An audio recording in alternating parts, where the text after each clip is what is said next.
चला तर विद्यार्थी मित्रांनो, माझ्या यूट्यूब चॅनलवरती तुम्हा सर्वांचे अगदी मनापासून स्वागत करते। विद्यार्थी मित्रांनो, 11 मार्च 2026 आणि 12वी बोर्डचा हा शेवटचा पेपर असणार आहे आणि तो पेपर आहे समाजशास्त्र। तर आज या व्हिडिओमध्ये आपण समाजशास्त्राचे काही महत्त्वाचे जे क्वेश्चन्स आहेत आणि टॉपिक्स आहेत ते या व्हिडिओमध्ये आपण कव्हर करण्याचा प्रयत्न करणार आहोत।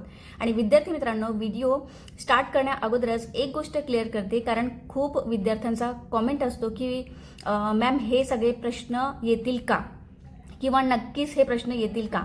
तर विद्यार्थी मित्रांनो, मी तुम्हाला या ठिकाणी क्लिअर करते, ठीक आहे। कारण थंबनेलमध्ये पण मी अशा काही गोष्टी या ठिकाणी सांगितलेल्या नाही आहेत की 100% येणार किंवा मी गॅरंटी घेते, मी असं सांगत नाही आहे। पण बघा, हे जे सगळे टॉपिक्स किंवा जे हे क्वेश्चन्स आहेत, हे सगळे क्वेश्चन्स आणि टॉपिक्स हे मागील बोर्ड जे आपला पेपर झालेला आहे, ठीक आहे, 2021 पासून ते 2025 पर्यंत, तर त्या सगळ्या बोर्डचे जे क्वेश्चन पेपर आहेत त्याच्याशी आधारित हे सगळे टॉपिक्स आणि क्वेश्चन्स या ठिकाणी आहेत विद्यार्थी मित्रांनो। म्हणजे हे सगळे प्रश्न अगदी महत्त्वाचे आहेत आणि तुम्हाला हे अभ्यासामध्ये मदत करतील किंवा तुम्हाला स्कोरिंग करण्यासाठी हे सगळे प्रश्न मदत करतील। जर तुम्ही व्यवस्थितपणे हे सगळे टॉपिक्स नीट रीड करून गेलेत, ठीक आहे, किंवा समजून गेलेत, तर ह्याच्यावरती तुम्हाला ऑब्जेक्टिव्स किंवा मोठे प्रश्न, फरक स्पष्ट करा वगैरे जे काही प्रश्न आपण या व्हिडिओमध्ये पाहणार आहोत ते या पद्धतीने, या दृष्टिकोनातून तुम्हाला येऊ शकतात। म्हणून अगोदरच क्लिअर करते, ठीक आहे, कारण मी 100% गॅरंटी घेत नाहीये, पण हे सगळे हे जे सगळे क्वेश्चन्स आहेत, हे सगळे क्वेश्चन्स मागील जी प्रश्नपत्रिका झालेली आहे आपली, मागील जे बोर्डाची एक्झाम झालेली आहे त्याच्याशी संबंधित, त्या एक्झाममध्ये जे आलेले क्वेश्चन्स आहेत त्याच्याशी संबंधित हे टॉपिक सगळे या ठिकाणी देण्याचा मी प्रयत्न करत आहे। ओके, तर ह्याच्या व्यतिरिक्त सुद्धा तुम्हाला क्वेश्चन्स करायचे आहेत, पण हे जास्त इम्पॉर्टंट आहेत, ठीक आहे। म्हणजे काही असे विद्यार्थी असतात ना जे पूर्ण वर्ष अभ्यास करत नाहीत, ठीक आहे, तर त्यांनी जर एवढे जरी क्वेश्चन्स करून गेलेत तर ते इझिली पास होऊ शकतात, ठीक आहे। किंवा ज्यांचा अभ्यास झालेला आहे तर त्यांना जे महत्त्वाचे प्रश्न पाहिजे आहेत तर त्यांच्यासाठी हा व्हिडिओ आहे, ठीक आहे। तर लगेचच आपण सुरुवात करूया। तर मी या ठिकाणी सगळ्यात पहिले ना प्रश्न क्रमांक 7 या ठिकाणी मी घेतलेला आहे आणि मोठे प्रश्न आपण पहिले पाहून घेऊया, ठीक आहे, आणि नंतर मग दुसरे आपण प्रश्न या ठिकाणी पाहणार आहोत। आणि व्हिडिओ पूर्ण बघायचा आहे, कारण महत्त्वाचे जे प्रश्न आहेत ते मी शेवटी देण्याचा सुद्धा प्रयत्न करते। तर तुम्ही व्हिडिओ पूर्ण पाहायचा आहे आणि मध्ये स्किप करू नका। तर बघा, खालील प्रश्नांचे उत्तर सविस्तर लिहा। पहिला आहे, धर्माचा समाजावर परिणाम कसा होतो, योग्य उदाहरण देऊन चर्चा करा। म्हणजे धर्माचा समाजावर परिणाम कसा होतो हे या ठिकाणी उदाहरण देऊन तुम्हाला स्पष्ट करायचं आहे। दुसरा प्रश्न आहे, भारत हा बहुसांस्कृतिक देश आहे, चर्चा करा। तर बघा, भारत हा बहुसांस्कृतिक देश आहे, हे तुम्हाला या ठिकाणी चर्चा करण्यासाठी किंवा स्पष्ट करण्यासाठी अशा पद्धतीने विचारले जाऊ शकतात। तिसरा प्रश्न आहे, स्वातंत्र्योत्तर भारतावर वसाहत काळाचा कसा परिणाम झाला आहे। आता या ठिकाणी ना विद्यार्थी मित्रांनो, 3 किंवा 4 जे प्रश्न आहेत त्याचा स्क्रीनशॉट तुम्ही या ठिकाणी काढून घ्या, जेणेकरून तुम्हाला अभ्यासामध्ये मदत होईल, ठीक आहे। तर बघा, स्क्रीनशॉट तुम्ही काढत जायचं आहे।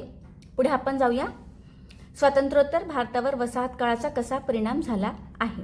त्याच्यानंतर या ठिकाणी चौथा प्रश्न असा आहे, शहरी समुदायाच्या समस्यांचे वर्णन करा। शहरी समुदायाच्या म्हणजे शहरामध्ये जे समुदाय असतात त्याची समस्या कोणकोणत्या आहेत त्याचे वर्णन या ठिकाणी तुम्हाला करायचे आहे। आपल्या मते कोणत्या उपाययोजना करून या शहरी समस्या सोडवता येतील, म्हणजे तुमच्या मते कोणकोणत्या उपाययोजना त्या ठिकाणी करायच्या आहेत आणि त्या समस्या तुम्ही सोडवता येतील, तर ते पूर्ण तुम्हाला या ठिकाणी वर्णन करायचं आहे, स्पष्ट करायचं आहे। 5वा प्रश्न महत्त्वाचा आहे, ठीक आहे, तुम्ही ह्याला टिक करू शकता आणि स्क्रीनशॉट सुद्धा काढून घ्या। तर बघा, 5वा प्रश्न आहे, आदिवासींच्या समस्या सांगा, या समस्या सोडवण्यासाठी उपाययोजना सांगा। तर हे जे पहिले 5 प्रश्न आहेत ना विद्यार्थी मित्रांनो, परत एकदा तुम्हाला मी दाखवून देते। तर हे पहिले 5 प्रश्न स्क्रीनशॉट व्यवस्थित काढून घ्यायचे आहे, हे अतिशय महत्त्वाचे आहेत, ठीक आहे। म्हणजे हायर चान्सेस असतात की ह्याच्यापैकी काहीही टॉपिक तुम्हाला विचारला जाऊ शकतो। त्याच्यानंतर आपण 6वा प्रश्न या ठिकाणी पाहून घेऊया।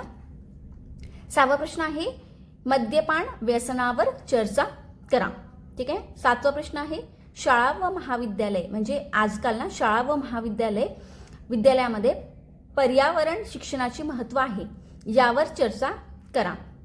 8वा प्रश्न आहे, जागतिकीकरणाच्या सकारात्मक आणि नकारात्मक विचारांवर योग्य उदाहरणासह चर्चा करा। जागतिकीकरण हा अतिशय महत्त्वाचा टॉपिक आहे, तर त्याच्यावरती काही पॉझिटिव्ह आणि नेगेटिव्ह अशा पद्धतीने तुम्हाला क्वेश्चन विचारले जाऊ शकतात। सकारात्मक आणि नकारात्मक विचारांवर योग्य उदाहरणासह चर्चा करा. बघा, टॉपिक व्यवस्थित लक्षात ठेवायचं आहे. होऊ शकते की तुम्हाला प्रश्न वेगवेगळ्या पद्धतीने विचारला जाऊ शकेल, ठीक आहे, पण टॉपिक हा असू शकतो.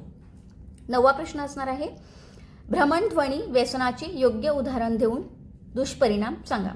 भ्रमणध्वनीचे जे व्यसन आहे, आजकाल खूप मोठ्या प्रमाणावर भ्रमणध्वनीचे व्यसन लागलेले आहे, तर ते योग्य उदाहरण देऊन तुम्हाला दुष्परिणाम त्याचे सांगायचे आहेत.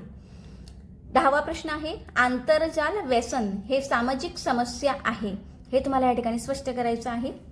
11वा प्रश्न आहे, भारतीय समाजात बदल घडवून येण्यासाठी अंकीकृतकरण व आधुनिकीकरणाची कशी मदत झाली ते उदाहरणासह स्पष्ट करा. तर बघा, हे जे शेवटचे 2 प्रश्न आहेत ना विद्यार्थी मित्रांनो, त्यालाही तुम्ही टिकमार्क करून घ्या आणि स्क्रीनशॉट काढून घ्या. तर हे सुद्धा अतिशय महत्त्वाचे आहे. भारतीय समाजात बदल घडवून येण्यासाठी अंकीकृतकरण व आधुनिकीकरणाची कशी मदत झाली ते उदाहरणासह स्पष्ट करा. त्याच्यानंतर 12वा प्रश्न सुद्धा महत्त्वाचा आहे, वृद्धांच्या समस्यांचे वर्णन करून त्यांचे निराकरण करण्यासाठी उपाययोजना सांगा. तर अशा पद्धतीने ना सविस्तर उत्तरांमध्ये हे काही 12 प्रश्न आहेत. ह्याच्या व्यतिरिक्त सुद्धा तुम्हाला प्रश्न करायचे आहेत विद्यार्थी मित्रांनो, ठीक आहे. मी हे कन्फर्म सांगत नाही आहे की हेच येणार. जर असं असेल तर मग आपली जी प्रश्नपत्रिका आहे ती पहिलेच लीक होईल, म्हणून हे मी कन्फर्म सांगत नाही आहे. हे फक्त आपण एक अंदाज लावलेला आहे की हे सगळे महत्त्वाचे प्रश्न असू शकतात, ठीक आहे. तर आता बघा, पण तरी ह्याच्यामध्ये मी जे सांगितलेले प्रश्न आहेत ते अतिशय महत्त्वाचे आहेत. म्हणजे शेवटचे 2 प्रश्न हे अतिशय महत्त्वाचे आहेत आणि पहिले 5 प्रश्न. तर तुम्ही स्क्रीनशॉट व्यवस्थित काढून घ्यायचा आहे आणि अभ्यास करताना हे टॉपिक तुम्ही व्यवस्थित नीट स्टडी करून जायचं आहे. तर हे सगळे मोठे प्रश्न होते, म्हणजे सविस्तर प्रश्न होते. आता आपण पुढे पाहूया, फरक स्पष्ट करा. तर बघा विद्यार्थी मित्रांनो, या व्हिडिओमध्ये मी ऑब्जेक्टिव्हसाठी वेगळे प्रश्न काढलेले नाही आहेत. हे जेवढे पण मी टॉपिक्स तुम्हाला या ठिकाणी देत आहे ते प्रश्नाशी संबंधित असेल किंवा ते ऑब्जेक्टिव्हशी संबंधित सुद्धा असू शकतात, ठीक आहे. तर आता फरक स्पष्ट करामध्ये प्रश्न क्रमांक 3, फरक स्पष्ट करामध्ये कोणकोणते फरक आहेत, काही 12-13 फरक आहेत, ते व्यवस्थित तुम्ही या ठिकाणी पाहून घ्यायचं आहे. बघा, पहिला असणार आहे पूर्व वैदिक काळ आणि उत्तर वैदिक काळ. स्त्रियांची स्थिती म्हणजे पूर्व वैदिक काळामध्ये आणि उत्तर वैदिक काळामध्ये स्त्रियांची कशी स्थिती होती, ठीक आहे. तर हे तुम्हाला या ठिकाणी डिफरन्समध्ये विचारू शकतात.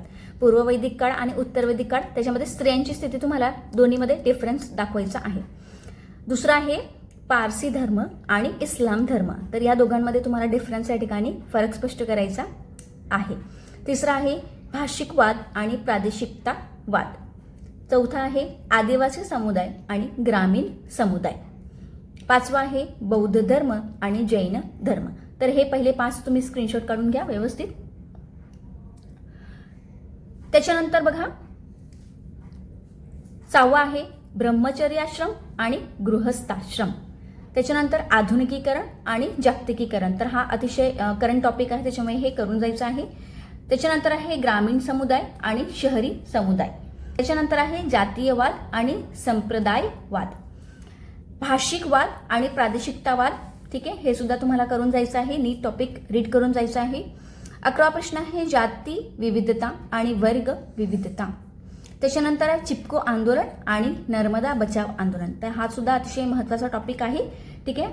त्याच्यानंतर आहे अंमली पदार्थ व्यसन आणि भ्रमणध्वनी व्यसन, ठीक आहे. अंमली पदार्थाचे व्यसन आणि भ्रमणध्वनीचे व्यसन ह्याच्यामध्ये फरक स्पष्ट या ठिकाणी तुम्हाला करायचा आहे. स्क्रीनशॉट व्यवस्थित काढून घ्या.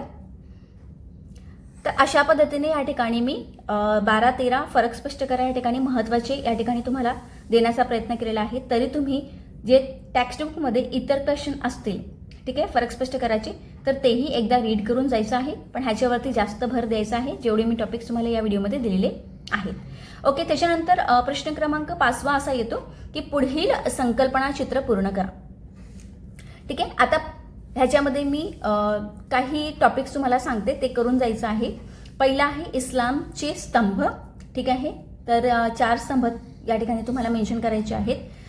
त्याच्यानंतर दुसरा टॉपिक आहे, स्क्रीनशॉट काढून घ्या, जात वर्णाश्रम. त्याच्यानंतर आदिवासींचे धर्म. त्याच्यानंतर आहे आश्रम व्यवस्था आणि त्याच्यानंतर आहे लिंग आधारित विविधता, ठीक आहे. तर एवढं स्क्रीनशॉट काढून घ्या. हे सगळे टॉपिक्स महत्त्वाचे आहेत आणि महत्त्वाचे म्हणजे मागील काही वर्षामध्ये हे बघण्यात आलेले आहेत बोर्डाच्या एक्झाममध्ये. तर स्क्रीनशॉट काढून घ्यायचं आहे. पुढे आपण जाऊया. त्याच्यानंतर अजून प्रश्न इम्पॉर्टंट सांगता येणार आहेत ते म्हणजे डेव्हिड ॲबरल यांनी सांगितलेले सामाजिक चळवळीचे प्रकार, आणि त्याच्यानंतर आहे राष्ट्रीय एकात्मतेतील अडथळे. तर असे काही इम्पॉर्टंट क्वेश्चन्स या ठिकाणी असणार आहेत, ते तुम्ही सगळे नीट अभ्यास करून जायचं आहे. प्रश्न क्रमांक 6 असणार आहे, खालील उतारा वाचून त्या खालील प्रश्नांची उत्तरे लिहा. हा 6 मार्कासाठी येतो. ठीक आहे, एक उतारा दिलेला असतो आणि त्याच्यावरून तुम्हाला काय तर प्रश्नांची उत्तरे लिहायची असतात 6 मार्कासाठी. तर ह्याच्यामध्ये बघा, सामाजिक समस्यांचा सामना कसा करायचा, तर मागील 2022 किंवा 23मध्ये हा प्रश्न विचारलेला होता, आय थिंक सो. तर बघा, सामाजिक समस्यांचा सामना कसा करायचा अशा पद्धतीने तुम्हाला एक उतारा दिला जाईल, आणि एक पुण्याचा उतारा दिलेला होता. तर तुमच्या टेक्स्टबुकमध्ये ना विद्यार्थी मित्रांनो जेवढे पण उतारे दिलेले आहेत तर ते सगळे उतारे तुम्ही या ठिकाणी करून जायचे आहेत. ठीक आहे, तर 6 मार्काला हा प्रश्न येतो, त्याच्यामुळे अतिशय महत्त्वाचं आहे ते जेवढे पण तुम्हाला उतारे टेक्स्टबुकमध्ये तुम्हाला दिलेले आहेत ते सगळे तुम्ही या ठिकाणी अभ्यास करणे हे महत्त्वाचं आहे. ठीक आहे, तर या व्हिडिओमध्ये मी ऑब्जेक्टिव्स कव्हर केलेले नाही आहेत, फक्त इम्पॉर्टंट टॉपिक्स आणि महत्त्वाचे जे मोठे प्रश्न होते, खास करून जे सविस्तर प्रश्न आणि फरक स्पष्ट करा ह्याच्यावरतीच जास्त मी या व्हिडिओमध्ये फोकस करण्याचा प्रयत्न केलेला आहे. तर आशा करते विद्यार्थी मित्रांनो की हा व्हिडिओ तुम्हाला आवडला असेल तर लाईक करा, शेअर करा आणि सबस्क्राईब करा, कारण तुमचा एक लाईक हा मला खूप मोटिवेशन देतो विद्यार्थी मित्रांनो. आणि परत एकदा सांगते की मी 100% गॅरंटी घेत नाही आहे, पण हे तुम्हाला 100% तुमच्या अभ्यासामध्ये स्कोरिंग करतील, तुमच्या अभ्यासामध्ये हे मदत करतील. हे जेवढे पण क्वेश्चन्स मी तुम्हाला दिलेले आहेत हे सगळे क्वेश्चन्स अतिशय इम्पॉर्टंट आहेत, त्याच्यामुळे तुमच्या स्कोरिंगमध्ये नक्कीच मदत होणार आहे आणि तुम्हाला समस्याचा जो शेवटचा पेपर आहे तो नक्कीच चांगला जाणार आहे. तर तुमच्या शेवटच्या पेपरासाठी सर्व विद्यार्थ्यांना माझ्याकडून खूप खूप शुभेच्छा, ऑल द बेस्ट. ठीक आहे विद्यार्थी मित्रांनो, असाच तुमचा सपोर्ट असू द्या. भेटूया आपण नेक्स्ट व्हिडिओमध्ये. धन्यवाद.